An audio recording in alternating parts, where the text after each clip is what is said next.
Would you like to? Yes. Hey, both of y'all then. What's up with it? I'm James Savage. What's up? I'm Demrick. DJ Hoppa. Yeah. Okay, so let's get started. Is it necessary for rappers to have good freestyle skills? Good freestyle skills? Nowadays, it seems like, I don't know, it's good for if you love lyrics, you know what I mean? If you looking for lyrics, it's good, you know what I'm saying? Be able to do that. But some people don't. But if you can make freestyle, is it okay? Yeah. It's okay. You want me to make a freestyle? Oh, no. Hey, that elevated quickly. You want me to make a freestyle? Oh, no. If you want. No. So guys, what do you think about this? I mean, I think that, there's different stages when you're coming up in the game, and I think when you first start wanting to get into music, then you start freestyling, you start getting your rhythm together, and I just think it's a part of the steps of becoming an MC. Some people get really good at it and, make it their specialty, like MCs like Supernatural and things like that, that freestyle like crazy and they made it their thing. But I definitely think that it's almost like it's a piece, a stepping stone of just hip hop and it has an MC. It's a good tool to have for an MC in their arsenal to just be able to kick a freestyle just in case, because I know it's necessary to me. Sure. Yeah, thank you. Should rappers write their lyrics themselves? Yes. Hell yeah. Yeah, I mean, there's some artists that don't write their lyrics and they've still been successful, like guys like Eazy-E and Drake and guys like that, you know what I mean? But I mean, they still, they still make the point. You got to know how to deliver it too. You know what I'm saying? So it's also in how you approach the record, because somebody can write the stuff for you and you might not have a voice for it. So it all works together. They are great entertainers still, you know what I mean? So it works both ways, but when it comes to being an MC in the culture, it's kind of like, if you don't write your own shit, people will be looking at you like, what the fuck, how could I believe you if you ain't writing this shit? It's coming from somebody else. So that's kind of how I feel about it. I've never had anyone write a rap for me, but that's kind of how I feel about it. Like, if you're not, imagine if I didn't write all the raps, you know what I'm saying, that I say, people would be like, that, then it's not really you then. Right. You know what I'm saying? How could that be you if you're not writing this shit? But I don't know, I guess people can write for you and write it in for your personality or for, you know what I'm saying? Or you give them some type of pointers and they go off of what you say. But at the end of the day, you're an MC, you gotta write your own shit. Yeah. That's all. Yeah. And you're okay with this? I've done songwriting for people and things like that, and I definitely believe in the collaboration to make the best song. But you gotta. Me personally, I don't think that I'd have anybody writing any lyrics for me. But if we're collaborating on a record to make the best possible music, at the end of the day, that song is really important and powerful. We just want to make the best music, and I understand collaborating with people to come up with the best thing. But as far as me, I'm writing all my raps. It's just how I get it.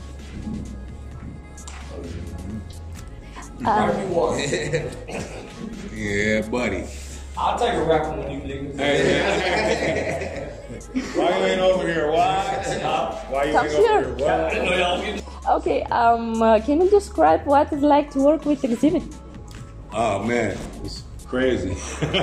Nah, it's fun.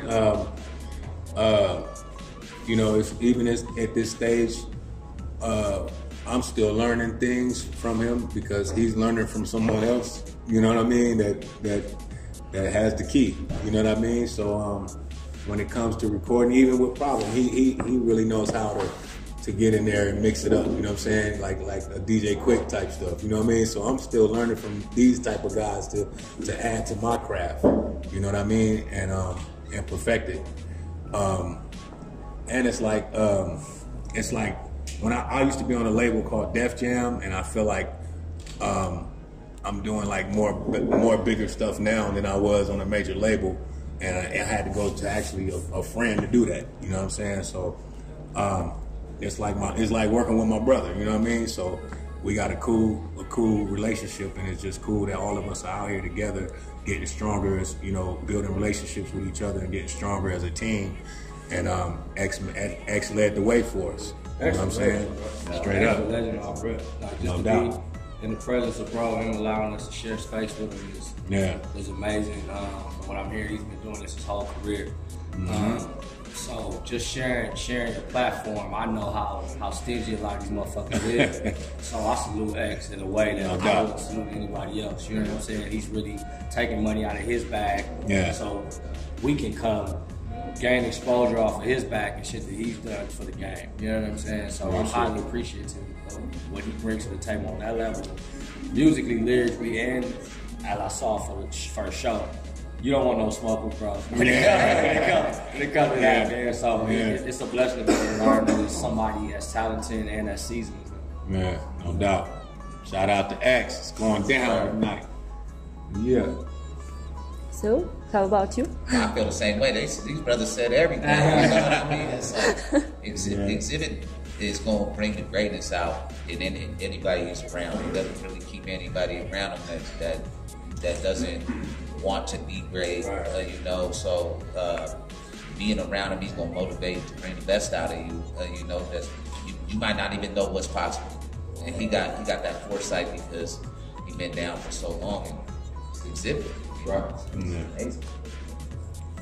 Can you say something another, or I mean, it's enough? Like these guys said, he's a legend, he's an OG and this shit. I came up buying exhibit records when I was DJing at house parties and shit. Like I've been a fan first, and just being out here rocking with him is next level, and it's amazing. And yeah, stepping up all our game.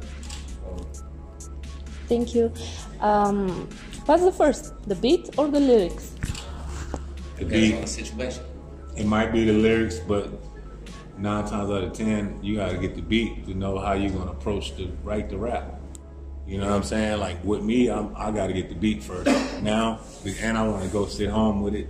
I don't wanna write or try to think of nothing creative in the studio because it's too much pressure, and it's like, why put the pressure on yourself when you don't need to?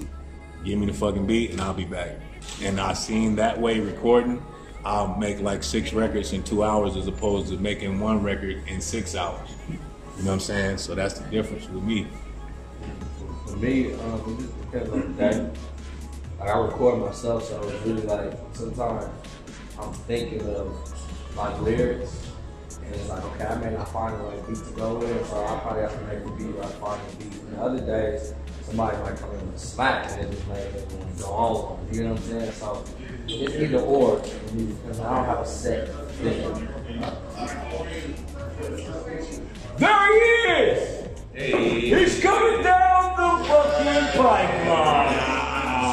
There he is! Cornbread records.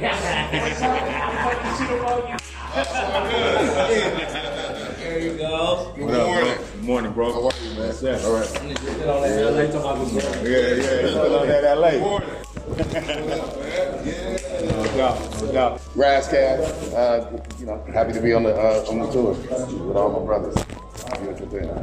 How are you? I'm great, loving it. Okay, so tell me, what about you? What's the first, the beat or the lyrics? Unfortunately, I go lyrics first. Okay, you didn't say about you for the lyrics and the beat? It depends, beats or the lyrics. It's kind of like, it depends on the situation. If I'm in the studio and I hear a beat and it's going to inspire me to go one direction, or I might go through some weird shit in my day and then be like, yo, I'm about to write a song about this. It's like, okay, I need to, I went through the situation where I see somebody, or, you know, I write based on what I go through and what other people around me that I see in different situations. So it just really depends on my mood. Okay, and maybe I don't need to ask the DJ about this, but I have a few questions for you personally, and maybe it's time to ask them. You've produced 2 of Gavlin's albums and many more singles. How you met her and when you start working together? Oh shit, I met her in the Valley. Like we're both from the same area in California, so it's called the Valley, and there's a lot of house parties out there, a lot of like hip hop events that like we would just always throw. So I just met her cycling in her backyard, straight freestyle, and then we've been homies ever since. And that was shit, probably like 15 years ago or something. So I know her forever through where we live and shit. And you're making projects with her like forever, or?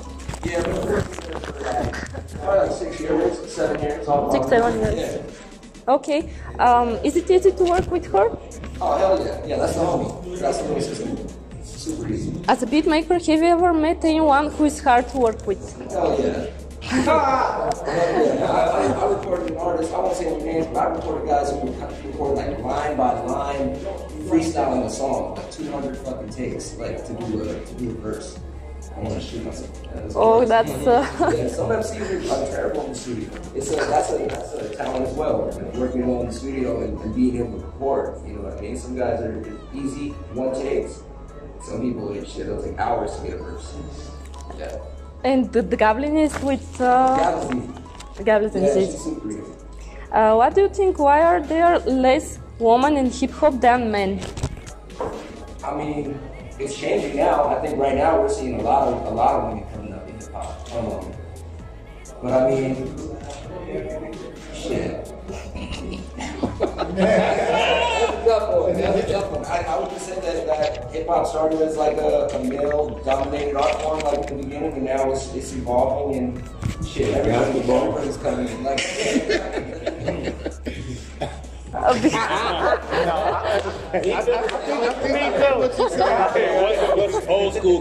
What did we call it back then? When it was But the answer to that is it was what we liked. And depends on how old you are. Like when you learn something. Yeah. Everything when rap first was created, we didn't exist. So everything before that was old. And now somebody that's born that's 19 may think Tupac is old school or whatever. So it's only relative to your age bracket and what you experience. Yeah, with hip hop being so young, the rules are still being created. Right. I think it was probably when shit, even when I started and when Raz and J.O. probably started, it was more so like, well, you can only do it to this age and you have to stop. Yeah. But when you got the Temptations, they 79 still fucking selling out everywhere. The rules are constantly being recreated. So I don't know if there's an old school and a new school anymore. It's more so like a preference. You know what I'm saying? Like I got shit that I would never listen to that people probably love. I got some shit that I love that probably nobody would give a fuck about. It's more so into what you're into. So I think that thing is getting kind of taken away. Yeah. You know what I mean? Just because of the way music is getting put out now. There's 8 albums dropping every fucking week. So old is 2 weeks to somebody. Right. No You doubt, know what no I'm doubt. saying? I can't even call guys old because I'm still listening to their shit like LL and Ice Cube and Big Daddy Kane and guys like that, and they still Tearing down fucking doing some of the best shows. That artists, they do some of the best shows out. So it's like, how could you call them old? I still think they in their prime. You know what I'm saying? And they still killing shit. Like some of that shit is you gotta stop with that age shit, like old and new shit. That's a it's problem. about good music. Right. Yeah, that's a problem. Like you said, it's changing constantly because hip hop is young. Period. You know what I'm saying? It's only 40, 50 years old. You know what I mean? So it's I mean, I don't know. I just think real rap is here to stay. Mumble rap is here to stay. You know what I'm saying? And we all emo trap. Yeah, and it's all like, we basically gotta love each other though. That's what it boiled down to. And stop putting that stigma, putting that stigma of age on a person. Yeah, it's like. Yeah, I don't. That's how I feel. Yeah, like let's make good music and collab and have fun and your way back. Man. A lot everybody's waves is different. People's mixing waves. At the end of the day, we separate ourselves with that bullshit. 5 different artists. Yeah, no doubt. Very different artists all together. No doubt. Yeah, this really is hip hop. Straight up. You know what I'm saying?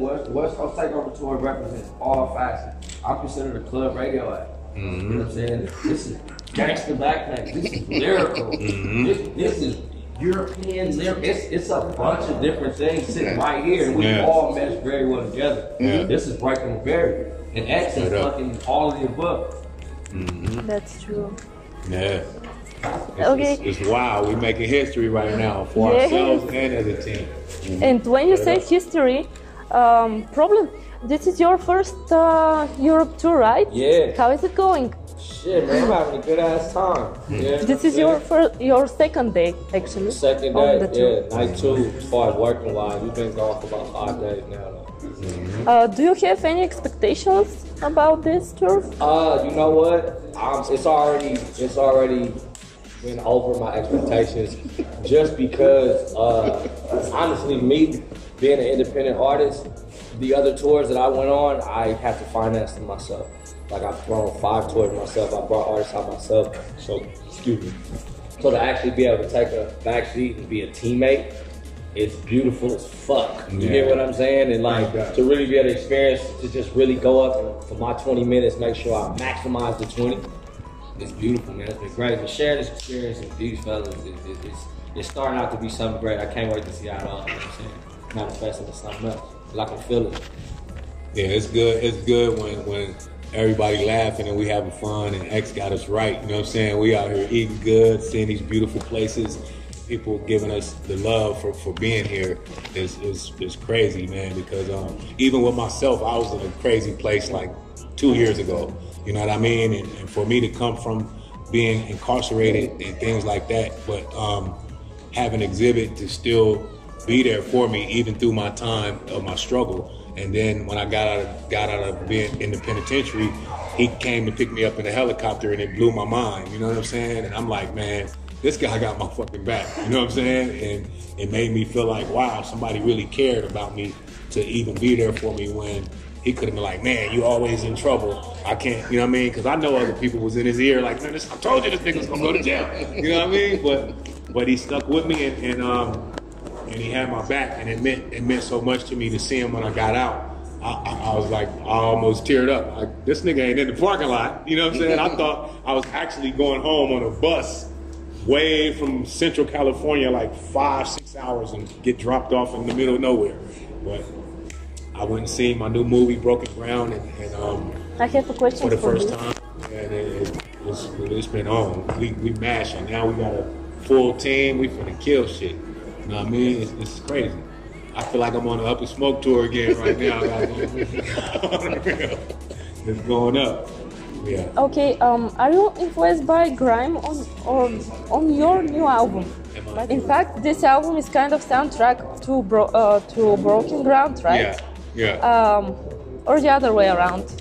The other way around. We started recording the music first, and then we wanted to figure out how everybody was going to, accept it. And we didn't want to put it out like everybody else in our genre. You know what I'm saying? We wanted to do something different, up to date, upbeat.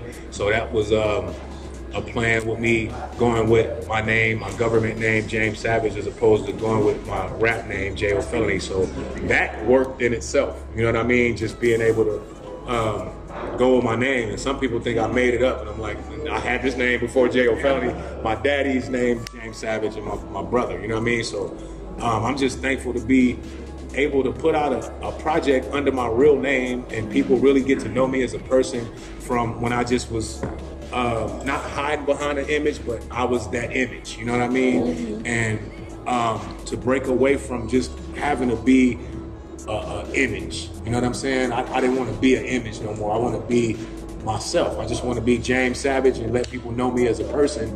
Then I'll get back to the image. You know what I'm saying? The image ain't going nowhere because it's a good ass image. You know what I'm saying? Yeah. That's so, very interesting. yeah. Hey, but I kind of did want to get away from being J.O. Felony because I fucking hate jail like nothing else in the world. Like every fucking second, I swear to God, anytime I ever went to jail, it's like every day. I never forget what day it is. I don't care. Nigga, it's October 13th. I've been in this motherfucker 700 days. You know what I'm saying? In 24 hours. You don't go back. Yes. And I'm never going back. Shout out to all my bros that's locked down. Get the fuck out and don't go back. Because I ain't sending you shit. I ain't gonna lie. I love y'all. I'm just joking. T-Fo, Free T4. Okay, last questions to all of us, and we need to stop. All right. Okay, RasKass, we're talking about new album, so it's time for yours. Okay. Let me find it. 2 weeks ago you dropped So Nice Too. 20 years after the first one, and 9 after your last album. What was the reason for this pause? The pause, I'm always doing projects, but I've done collaborative work. So did a project with a brother named Jack Splash, who won multiple Grammys, but it was more of a funk hip-hop album. I did some with Apollo Brown. So I always work. This time I felt like I wanted to focus on me making a solo album. Sometimes I do albums with groups or with producers, and it brings out a different character in me, and I'm challenged to use that one producer. But I wanted to be able to have the flexibility to reach out to any producer and say, hey man, I really feel like this beat is telling the story that I'm trying to tell. So it was just, I felt like it was that time for me to tell my story. 20 years is a long time. It's not old school, new school. But for me, I look at people like Tupac and Biggie, Nipsey Hussle. They'll never be able to celebrate 10 years because they're gone. And so I'm blessed just to be alive, let alone being on the road with these brothers, being able to express myself. A lot of people don't get that opportunity. And so I'm very grateful, and fuck that. If another 20 years passes, I'm turning up and throwing another album. Fuck that. So I'm here. I'm thankful to my mother. I'm thankful to the journey. I'm thankful to hip hop for giving me a chance to, whether I'm the most important motherfucker or not, I'm still blessed that this is what I do for a living. It's what I do for a passion. And I'm blessed to still be able to do it and perform for people. Peace, make a peace to the camera. Peace. Bam! Fist record. Fist.